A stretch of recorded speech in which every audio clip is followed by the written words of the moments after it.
Questions have been raised, Dr. Chawla, about the effectiveness of air purifiers, and they don't come cheap. How good are they actually at cleaning the air? Because sometimes they create a false sense of security. What do you say they do for us?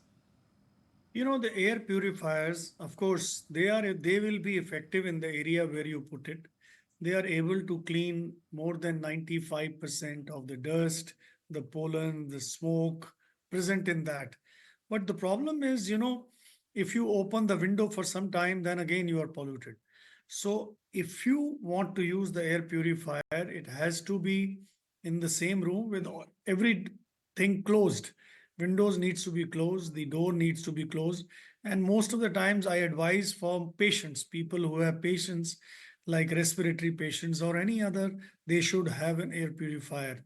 But if you can afford, there is no harm in it. But because you have to go out, you will be exposed to very high. So most of the day you are exposed. But then at night, you may get some relief out of this. Yes. It's like having little better than the rest of this.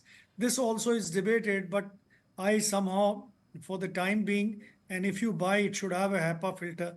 That also needs to be taken care of. Yes. And similarly for N95, uh, is the only mask which can, it is expensive. They need to be made cheaper if they really want people to wear N95 and prevent themselves when they walk outside. But, doctor, citizens are getting encouraged and motivated and educated to be able to adopt sustainable lifestyle. I don't know how much of that is actually happening, but the move is over there. You hear noises around that, like reducing private vehicle usage. We talked about that, or managing waste responsibly, segregation, recycling. We talk about all of this. In the meantime, what do you do, doctor? Because, I mean, like you guys said, that we will have to wait longer to stop having this discussion, because cleaner air is a distant dream for us. At this time, doctor, how do you deal with the situation? Going out, getting fresh air is the normal way to kind of lead a healthy lifestyle. Now you don't have that possibility. What do you do? You see, whatever you can avoid, you should avoid. That's number one. Because whatever the house inside, you may have indoor pollutants which you can control if you want to, but outside is definitely much more AQI as inside your house. So don't venture out if it is not necessary. I could see that you've already written. This is very, very important.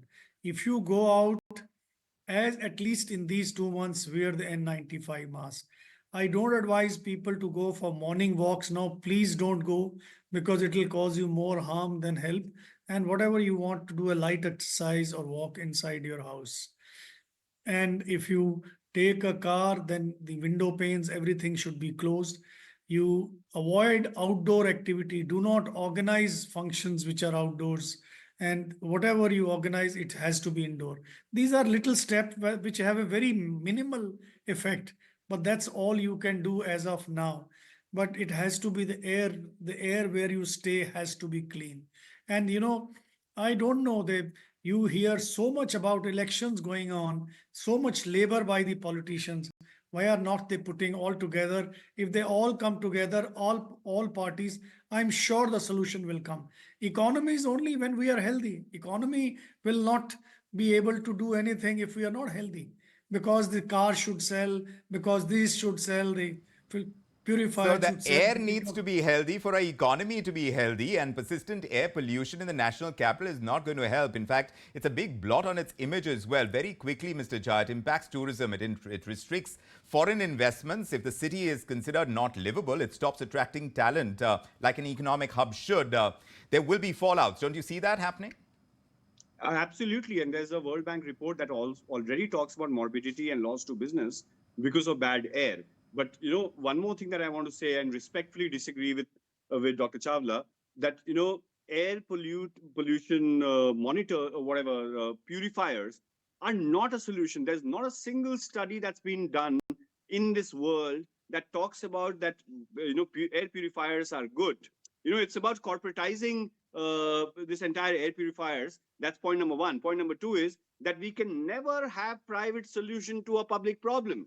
The minute we fall into the trap of each citizen trying to find, that's exactly what we did with our water. When we started getting brown water and polluted water in our taps, we started ordering for RO and water purifiers and mineral water and so on and so forth.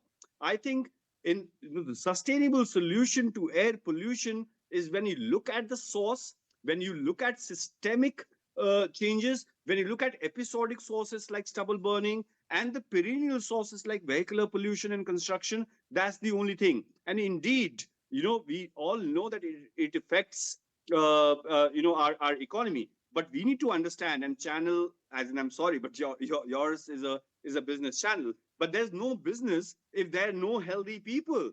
As in 10 years less a life of every citizen, stunted lung, reproductive, respiratory, and Yes. every other disorder that everyone Indeed. has. What kind of a country that we're talking about? Indeed.